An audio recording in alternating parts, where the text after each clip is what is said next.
ಛತ್ರಪತಿ ಶಿವಾಜಿ ಮಹಾರಾಜ್ ಈ ಹೆಸರು ಕೇಳಿದಾಕ್ಷಣ ಏನೋ ರೋಮಾಂಚನ. ಹಿಂದವಿ ಸ್ವರಾಜ್ಯ ಸ್ಥಾಪನೆಯ ಕನಸು ಕಂಡ ಸಾಕಾರ ಮೂರ್ತಿ. ಇವರ ಮೂರ್ತಿ, ಪುತ್ಥಳಿ, ವೃತ್ತ ಇಲ್ಲದ ನಗರ, ಗ್ರಾಮ, ಪಟ್ಟಣ ಇಲ್ಲ ಎನ್ನಬಹುದು. ಶಿವಾಜಿ ಮಹಾರಾಜ್ ಅವರನ್ನು ಪ್ರೀತಿಸುವ ಪ್ರತಿಯೊಬ್ಬರ ಮನೆಯಲ್ಲೂ ಶಿವಾಜಿ ಮಹಾರಾಜ್ ಅವರು ನೆಲೆಸಿದ್ದಾರೆ. ಮನದಲ್ಲೂ ಮೂರ್ತಿಯಾಗಿ ಮನೆ ಮಾಡಿದ್ದಾರೆ. ಛತ್ರಪತಿ ಶಿವಾಜಿ ಮಹಾರಾಜರು ಮನದಲ್ಲೂ ಅಷ್ಟೇ ಅಲ್ಲ, ಮನೆ ಮೇಲೆಯೂ ವಿರಾಜಮಾನರಾಗಿದ್ದಾರೆ. ಹೌದು, ಬೆಳಗಾವಿ ಜಿಲ್ಲೆಯ ಚಿಕ್ಕೋಡಿ ತಾಲೂಕಿನ ನನದಿ ಗ್ರಾಮದ ಹೊರವಲಯದಲ್ಲಿರುವ ರಂಜಿತ್ ಪವಾರ್ ಎಂಬುವರ ಮನೆ ಮೇಲೆ ಕಳೆದ 3 ವರ್ಷಗಳಿಂದ ಬೃಹತ್ ಅಶ್ವಾರೂಢ ಶಿವಾಜಿ ಮಹಾರಾಜರ ಪುತ್ಥಳಿಯು ಅಭಿಮಾನಿಗಳಲ್ಲಿ ಪುಳಕವನ್ನು ಮೂಡಿಸುತ್ತದೆ. ಬಹುತೇಕ ಕಡೆಗೆ ಇಂತಹ ಪುತ್ಥಳಿಗಳನ್ನು ವೃತ್ತದಲ್ಲೋ ಉದ್ಯಾನವನದಲ್ಲೋ ಪ್ರತಿಷ್ಠಾಪನೆ ಮಾಡುವುದು ಸಾಮಾನ್ಯ. ಆದರೆ ಛತ್ರಪತಿ ಶಿವಾಜಿ ಮಹಾರಾಜರ ಮೇಲೆ ಅಪಾರ ಅಭಿಮಾನ ಹೊಂದಿದ ರಂಜಿತ್ ಪವಾರ್ ಅವರು ತಮ್ಮ ಮನೆಯ 2ನೇ ಅಂತಸ್ತಿನ ಮೇಲೆ ಪುತ್ಥಳಿಯನ್ನು ಪ್ರತಿಷ್ಠಾಪಿಸಿ ಅಭಿಮಾನವನ್ನು ಮೆರೆದಿದ್ದಾರೆ. ಚಿಕ್ಕೋಡಿ ತಾಲೂಕಿನ ಚಿಕ್ಕೋಡಿ ಎಕ್ಸಂಬ ರಸ್ತೆಯ ಮೇಲೆ ನನದಿ ಕ್ರಾಸ್ನಲ್ಲಿ ಕಳೆದ ಹಲವು ವರ್ಷಗಳಿಂದ ಆಧಾರ್ ಎಂಬ ಹೆಸರಿನ ಪುಟ್ಟದಾದ ಹೋಟೆಲ್ ಒಂದನ್ನು ಇಟ್ಟುಕೊಂಡು ಜೀವನ ನಿರ್ವಹಣೆ ಮಾಡುತ್ತಿರುವ ರಂಜಿತ್ ಅವರು ದುಡಿದ ಹಣದಿಂದ ಹೊಸ ಮನೆಯೊಂದನ್ನು ಇತ್ತೀಚೆಗೆ ಕಟ್ಟಿಸಿದರು. ಪ್ರಮುಖ ವೃತ್ತಕ್ಕೆ ಹೊಂದಿಕೊಂಡಿರುವ ತಮ್ಮ ಮನೆಯ ಮೇಲೆ ಶಿವಾಜಿ ಮಹಾರಾಜರ ಮೂರ್ತಿಯನ್ನು ಪ್ರತಿಷ್ಠಾಪಿಸಿದರೆ ಹೇಗೆ ಅನ್ನೋ ಆಲೋಚನೆ ಬಂತು. ಕಳೆದ 3 ವರ್ಷಗಳ ಹಿಂದೆ ಮಹಾರಾಷ್ಟ್ರ ರಾಜ್ಯದ ಪಂಢರಪುರದಿಂದ ಅಶ್ವಾರೂಢ ಶಿವಾಜಿ ಮಹಾರಾಜರ ಮೂರ್ತಿಯನ್ನು 1 ಲಕ್ಷ ರೂಪಾಯಿಗೂ ಹೆಚ್ಚು ವೆಚ್ಚ ಮಾಡಿ ಪ್ರತಿಷ್ಠಾಪಿಸಿದ್ದು ಇದೀಗ ಇದು ಜನಾಕರ್ಷಣೆಯ ಕೇಂದ್ರವಾಗಿದೆ.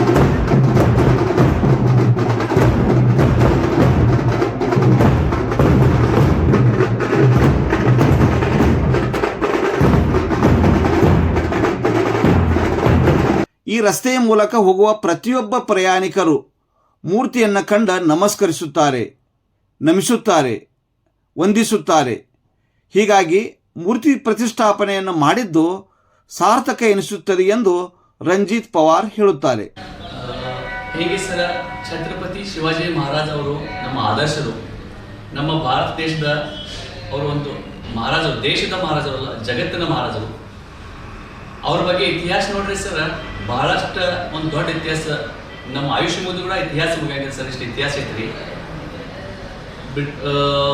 ಯಾವ ಟೈಮ್ ಬ್ರಿಟಿಷರು ಸರ ನಮ್ಮ ಭಾರತ ಮೇಲೆ ಒಂದು ಹೋರಾಟ ಮಾಡ್ಯಾರ ಸರ್, ಇದು ಆಕ್ರಮಣ ಮಾಡಿ ಸರ. ಆ ಟೈಮ್ ನಮ್ಮ ಶಿವಾಜಿ ಮಹಾರಾಜರು ಅವ್ರ ಮುಂದಿನ ನೀತಿ ಏನಂತ ಅವ್ರಿಗೆ ಗೊತ್ತಿತ್ತು ಸರ್. ಯಾತಕ ಶಿವಾಜಿ ಮಹಾರಾಜ್ ಅವ್ರ ಸೇನೆ ಆಗಲಿ, ಮಾವಳ ಆಗಲಿ, ಮರಾಠರಾಗಲಿ ಆ ತಕ ಸರ ಬ್ರಿಟಿಷರು ನಮ್ಮ ದೇಶ ಮೇಲೆ ಯಾವತ್ತೂ ಒಂದು ಕಬ್ಜಾ ಮಾಡಲಿಲ್ಲ ಸರ್. ಅವರಿಗೆ ಅಂಜಿಕೆ ಇತ್ತು ಸರ್. ಶಿವಾಜಿ ಮಹಾರಾಜ್ ಅಂತ ಅವ್ರಿಗೆ ಗೊತ್ತಿತ್ತು ಸರ್. ಮುಘಲರಾಗಲಿ ಸರ್, ಮುಘಲರು ಕೂಡ ಇಡೀ ಭಾರತ ದೇಶವನ್ನ ಗೆದ್ದಿಲ್ಲ sir. But ಸಹ್ಯಾದ್ರಿಗೆ ಗೆದ್ದಲಿಲ್ಲ, Maratha Pradesh ಗೆದ್ದಲಿಲ್ಲ sir. ಯಾಕಂದ್ರೆ ಶಿವಾಜಿ ಮಹಾರಾಜರು ಅವರು ಸ್ವಂತಕ್ಕಾಗಿ ಬದುಕಲಿಲ್ಲ, ಅವರು ದೇಶಕ್ಕಾಗಿ ಧರ್ಮಕ್ಕಾಗಿ ಬದುಕಿದ್ರು ಸರ್. ಅವರು ಸರ್ ಶಿವಾಜಿ ಮಹಾರಾಜರಂದ್ರೆ ಯಾವುದೋ ಒಂದು ಸಮಾಜದ ರಾಜ ಅಲ್ಲ, ಅವರು ಇಡೀ ನಮ್ಮ ಭಾರತ ದೇಶದ ಎಷ್ಟು ಸಮಾಜ ಅಲ್ಲ ಸರ್, ಎಲ್ಲ ಜಾತಿ ಧರ್ಮದ ರಾಜ ಸರ್. ಅವರು ಯಾವತ್ತೂ ನಾನು ಮರಾಠ ಆಗಲಿಲ್ಲ. ಅವರ ಸೇನೆಯಲ್ಲಿ ಅವ್ರ ಒಂದು ಇದಿದ್ರಿ ಸರ್, ಯಾವುದೋ ಜಾತಿ ಧರ್ಮ ಇಲ್ಲ, ಒಂದೇ ಜಾತಿ ಇದ್ರಿ, ಮಾವಳ ಇದ್ರಿ. ಅದರಲ್ಲಿ ಕುರುಬರು ಇದ್ದರು, ಮರಾಠರು ಇದ್ದರು, ಆಮೇಲೆ ಪರೇಟ್ ಇದ್ದರು, ಗೋಂಧಳಿ ಇದ್ದರು, ಎಲ್ಲ SC ಇದ್ದರು, ST ಇದ್ದರು, ಎಲ್ಲ ಜಾತಿ ಎಲ್ಲ ಸಂಘ ಸರ್. ಮಹಾರಾಜರು ದೂರದೃಷ್ಟಿ ಬಹಳ ದೊಡ್ಡ ಸರ್. ಮತ್ತೊಂದು ಸರ, ಮಹಾರಾಜರು ಇಡೀ ನಮ್ಮ ದೇಶ ಇತಿಹಾಸ ತೆಗೆದರೆ ಇವರು ಒಬ್ಬರ ರಾಜ ಆಗಿದ್ದರಿ. ಯಾವತ್ತೂ ಒಂದು ಹೆಣ್ಣು ಅವ್ರ ಮುಂದೆ ಕುಂದಿಲ್ಲ, ಯಾವತ್ತೂ ಅದ್ರ ಈಗ ಡ್ಯಾನ್ಸ್ ಮಾಡೋದು ಇರ್ತಿತ್ತು ಸರ್, ಅದಂತೂ ಮಾಡಲಿಲ್ಲ. ನಮ್ಮ ದೇಶದ ಪ್ರಥಮ ರಾಜ ಅವರು ಪರಸ್ತ್ರೀಯನ್ನು ತಮ್ಮ ತಾಯಿ ಸಮ ಅಂತ ತಿಳ್ಕೊತಾರೆ ಸರ್. ಒನ್ ಟೈಮ್ ಸರ್ ಅವರ ಒಬ್ಬರ ಮುಘಲರ ಅದ್ರ ಮೇಲೆ ಆಕ್ರಮಣ ಮಾಡಿರಿ ಸರ್. ಅಲ್ಲಿ ರಾಣಿಯನ್ನು ಹಿಡಿದಿರಿ ಸರ್ ಅವ್ರ ಮಗಳ. ಮಹಾರಾಜರು ನೋಡ್ರಿ ಸರ್, ಅವ್ರು ನೋಡಿ ಏನು ಸುಂದರ, ನಮ್ಮ ತಾಯಿ ಈ ತರ ಇರ್ತಿದ್ರಿ, ನಾ ಯಾವ ತರ ಇರ್ತಿಲ್ಲ ಅಂತ ಅವ್ರ ಒಂದು ಉದ್ದೇಶ ಸರ್. ನೋಡಿದ್ರೆ ಬೇರೆ ಶತ್ರು ಹೆಣ್ಣ ಮೇಲೆ ಕೂಡ ಅವರು ಒಂದು ತಾಯಿ ನೋಡ್ತೀರಿ ಸರ್. ಅವರು ಛತ್ರಪತಿ ಶಿವಾಜಿ ಮಹಾರಾಜ್ ಸರ್ ಅವ್ರದ್ದು ಆದರ್ಶ ಇತಿಹಾಸ ಎಲ್ಲ ಮಾಡಿದ್ರು ಸರ್. ಯಾಕಂದ್ರೆ ನಮ್ಮ ಮನೆ ಆಗ್ಲಿ ಅಥವಾ ನಮ್ಮ ಊರಾಗ್ಲಿ ಬೇರೆಯವ್ರಾಗ್ಲಿ ಅದು ನೋಡಿ ಸ್ವಲ್ಪ ಅವ್ರಿಗೊಂದು ಸ್ವಲ್ಪ ಹೆಮ್ಮೆ ಅನ್ಸ್ಬೇಕಪ್ಪ. ಛತ್ರಪತಿ ಮನೆ ಮೇಲೆ ಕೂತಾರ, ಈಗ ಬಂದವ್ರ ಸರ್ ಹಂಗಂತಾರ, ನೀನಪ್ಪ ಭಾರಿ ನಿನ್ನ ತಲೆ ಮೇಲೆ ಛತ್ರಪತಿ ಇದಾರ, ತಲೆ ಮೇಲೆ ಛತ್ರಪತಿ ಆಶೀರ್ವಾದಿತ ಅಂತಾರ ಸರ್. ನಾ ಮಾಡಿದ ನಮ್ಮ ಅವ್ರ ಆದರ್ಶ ನೋಡಿ ಮಾಡಿ ಸರ್. ಯಾಕಂದ್ರೆ ನಮಗೂ ಕೂಡ ಒಂದು ಸ್ವಲ್ಪ ಒಂದು ಪೈಸಾ ಆದರೆ ಆ ಥರ ಆಗಬೇಕು ಸರ್. ಆದರೆ ಬೇರೆದವ್ರು ಮದತ್ ಮಾಡಬೇಕು, ಬೇರೆದವ್ರಿಗೆ ಏನು ಸ್ವಲ್ಪ ಸಹಾಯ ಮಾಡಬೇಕು. ಮತ್ತು ಯಾವುದೋ ಧರ್ಮ ಭೇದ ಭಾವ ಮಾಡಂಗಿಲ್ಲ ಸರ್. ನಮ್ಮ ಸ್ನೇಹಿತರು ನಂದಿನ ಮಾಡ್ಬೇಕಾದ್ರೆ ಲಿಂಗಾಯತ್ ಸಮಾಜ ಕೂಡ ದೊಡ್ಡ ಪ್ರಮಾಣವಾಗಿ ಸರ್ ನಂಗೆ ಮೂರ್ತಿ ಪೂಜೆ ಟೈಮ್ ಸರ್ ಅವ್ರ ಮೆರವಣಿಗಿತ್ತಲ್ಲ ಸರ್, ಲಿಂಗಾಯತ್ ಸಮಾಜ ಇತ್ತು, ಮುಸ್ಲಿಂ ಸಮಾಜ ಇತ್ತು, SC ಸಮಾಜ ಇತ್ತು, ಎಲ್ಲ ದಲಿತ ಸಮಾಜ ಎಲ್ಲ ಸಮಾಜ ಇತ್ತು ಸರ್. ಎಲ್ಲರೂ ಕೂಡಿ ಮೆರವಣಿಗೆ ಮಾಡಿ ಎಲ್ಲಾರು ಎಷ್ಟು ವರ್ಷ ಆಯ್ತು ಮಾಡಿ ಸರ್? ಮಾಡಿ ಸರ್ ಇದು 4 ವರ್ಷ ಸರ್. 4 ವರ್ಷ ಆಯ್ತು ಸರ್ ಈಗ ಮಾಡಿ ಎಲ್ಲರೂ ಒಕ್ಕಟ್ಟಾಗಿ. ಎಷ್ಟು ಅದಕ್ಕೆ ಖರ್ಚು ಬಂತು ಏನು? ಆಮೇಲೆ ಸರ್ 80,000 rupees ಖರ್ಚು ಆಯ್ತು ಸರ್. ಅದು ಪಂಡ್ರಪುರದಲ್ಲಿ ಮಾಡಿದ್ವಿ ಸರ್. ಪಂಡ್ರಪುರದಿಂದ ತಂದೆಲ್ಲ ಎಲ್ಲ ಇದು ಮಾಡ್ಬೇಕಾದ್ರೆ 80,000 ಸರ್.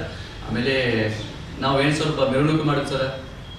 ಜಹಾಜ್ ಪತಾಕ್ ಇತ್ರಿ, ಢೋಲ್ ಇತ್ರಿ, ಇಲ್ಲಿ ಸ್ವಲ್ಪ ಹುಡುಗರು ಸ್ವಲ್ಪ ಡಿಜನ್ ಇಟ್ಟಿದ್ವಿ ಸರ್. ಮತ್ತು ಸಾಕಷ್ಟು ಹುಡುಗರು ಆಜುಬಾಜು ಇಲ್ಲ 10 ಹುಡುಗರು ಅದನ್ನ ಬಂದಿವಿ ಸರ್. ಎಲ್ಲ ಜನ ಬಂದಿದ್ವಿ ಸರ್. ಇಲ್ಲೆಲ್ಲ ನೋಡಿದಾರೆ ಏನು ಅನ್ನಿಸ್ತಾರೆ? ಯಾರೇ ಬಂದು ಇದು ನೋಡಿದಾರೆ ಏನಂತಾರೆ? ಇಲ್ಲಿ ಯಾರೋ ಹೊಂಟ್ರು ಸರ್, ನಾವು ಪಕ್ಕ ನೋಡೋದು ಅವ್ರು ಹೋಗುವಾಗ ಈ ತರ ಅವ್ರು ನಮಸ್ಕಾರ ಮಾಡಿ ಹೋಗ್ತಾರೆ ಸರ್. ಯಾಕಂದ್ರೆ ಅವ್ರಿಗೂ ಆಧಾರ ಸರ್ ಮಹಾರಾಜರು ಏನಂತ ಅವ್ರಿಗೆ ಇತಿಹಾಸ ಯಾರು ಗೊತ್ತು ನೋಡ್ರಿ ಸರ್. ಅವ್ರು ಕಾಲು ಬಿಟ್ಟು ಹೋಗಂಗಿಲ್ಲ ಸರ್. ಬರೋದಂದ್ರೆ ಒಳ್ಳೆಯ ಇದು ಮಾಡ್ತಾರೆ ಸರ್. ನಮಗೂ ಅಂತಾರೆ ಸರ್ ನೀವು ಮಾಡಿ ಚಲೋ ಮಾಡಿದೀವಿ. ಮತ್ತೊಂದು ಸರ ಈಗ ಸರ್ಕಾರನಾಗ ಮಾಡ್ಬೇಕಾದ್ರೆ ಸರ್ ಎಲ್ಲಾರ MLA ಆಗಲಿ, ಸ್ಥಾನಿಕ MP ಆಗಲಿ, ಎಲ್ಲಾರ ಅನುಮತಿ ತಗೋಬೇಕ್ರಿ, ಗೌರ್ಮೆಂಟ್ ಅನುಮತಿ ತಗೋಬೇಕ್ರಿ. ಮತ್ತೊಂದು ಸರ್ ಇದೆಲ್ಲ ಅವ್ರು ಕೊಡ್ತಾರೆ ಸರ್. ಬಟ್ ಅದು ಜೋಪಾಸನೆಯನ್ನು ಮಾಡ್ಬೇಕು ಸರ್. ಯಾಕಂದ್ರೆ ಈಗ ಕಂಟಕರು ಜಾತಿ ಕಂಟಕರು ಮಾಡಿದಾರೆ ಸರ್. ರಾತ್ರಿ ಕುಡ್ದ ಏನ್ ಬೇಕಾದ್ರೆ ಮಾಡೋದು ಇದು ಮಾಡ್ತಾರೆ ಸರ್. ಯಾರೋ ಮಾಡ್ತಾರೋ ಅದು ಎಲ್ಲಾ ಜಾತಿಗೆ ತೊಂದು ಕೊಡ್ತೀವಿ ಸರ್. ಆತರ ಆಗ್ಬಾರ್ದು ಸರ್. ಅದು ನಂಗೆ ಇಚ್ಛೆ ಇತ್ತು. ನಾನು ನನ್ನ ಮನೆ ಕಟ್ಟಿ ಮೇಲೆ ನನ್ನ ಮನೆ ಮೇಲೆ ಛತ್ರಪತಿ ಶಿವಾಜಿ ಮಹಾರಾಜ್ ಅವರ ಒಂದು ಮೂರ್ತಿ ಸ್ಥಾಪನೆ ಮಾಡೋದು ಇಚ್ಛೆ ಇದೆ ಸರ್. ಅದು ಮಾಡಿನಿ sir. Okay, thank you. Ranjit Pawar ಅವರು ಹೋಟೆಲ್ ಇಟ್ಟುಕೊಂಡು ಹೊಟ್ಟೆ ಉಪಜೀವನ ಮಾಡಿಕೊಳ್ಳುವ ವ್ಯಕ್ತಿಯಾಗಿದ್ದರೂ ಶಿವಾಜಿ ಮಹಾರಾಜರ ಮೇಲೆ ಅಪಾರ ಅಭಿಮಾನ ಹೊಂದಿದವರಾಗಿದ್ದಾರೆ. ಮನೆ ಮೇಲೆ ಅಷ್ಟೇ ಅಲ್ಲ, ಇವರ ಮನೆಯಲ್ಲೂ ಶಿವಾಜಿ ಮಹಾರಾಜರಿಗೆ ನಿತ್ಯ ಪೂಜೆ ಸಲ್ಲಿಕೆಯಾಗುತ್ತದೆ. ತಮ್ಮ ಪಾಲಿಗೆ ಅಲ್ಲಲ್ಲ, ಇಡೀ ಭಾರತೀಯರ ಪಾಲಿಗೆ ಛತ್ರಪತಿ ಶಿವಾಜಿ ಮಹಾರಾಜರು ಒಬ್ಬರು ದೇವರು ಎಂಬ ಭಾವನೆ ರಂಜಿತ್ ಅವರಲ್ಲಿ ಇದೆ ಎಂದು ಸ್ಥಳೀಯರಾದ ವಿರೂಪಾಕ್ಷಿ ಕೋತ್ ಅವರು ಹೇಳುತ್ತಾರೆ. ಆತ್ಮೀಯ ಗೆಳೆಯರಾದ ರಂಜಿತ್ ಪವಾರ್ ಅವರು ಛತ್ರಪತಿ ಶಿವಾಜಿ ಮಹಾರಾಜ್ ಅವರ ಮೂರ್ತಿ ಪ್ರತಿಷ್ಠಾನ ಅವ್ರ ಮನೆ ಮೇಲೆ ಮಾಡಿದ್ರೆ ನಮ್ಗೆ ಭಾಳ ಆನಂದ ಆಗಿದೆ. ಅದನ್ನು ನೋಡಿ ನಮ್ಮ ಊರವರೆಲ್ಲ ಕಲಿಬೇಕು, ಅಷ್ಟೇ ನನ್ನ ಇಚ್ಛೆ. ಏನು ಅನ್ನಿಸ್ತದೆ ಎಲ್ಲರೂ ನೋಡಿದವರು? ನೋಡಿದವರಿಗೆಲ್ಲ ಅದೊಂದು ಸ್ವಲ್ಪ ಧರ್ಮ ಬದಲಾಗಲಿ, ಆಮೇಲೆ ಹಿಂದೂ ಧರ್ಮದ ಬಗ್ಗೆ ಜಾಗೃತಿ ಮೂಡಿಸುವ ಸಂಬಂಧ ಇದು ಒಂದು ದೊಡ್ಡ ಪ್ರಮಾಣದ ಶಿವಾಜಿ ಮಹಾರಾಜ್ ಮೂರ್ತಿಯನ್ನು ಅವ್ರ ಮನೆಯ ಮೇಲೆ ಪ್ರತಿಷ್ಠಾನ ಮಾಡಿದ್ದಕ್ಕೆ ಜನರು ಅದರ ಬಗ್ಗೆ ವಿಚಾರ ಚೆನ್ನಾಗಿ ಮಾಡಿಕೊಳ್ಳಬೇಕು ಅಷ್ಟೇ. ಅಂದ್ರೆ ಈಗ ನೋಡಿದವರು ಅದನ್ನೆಲ್ಲ ಖುಷಿ ಪಡ್ತಾರೆ.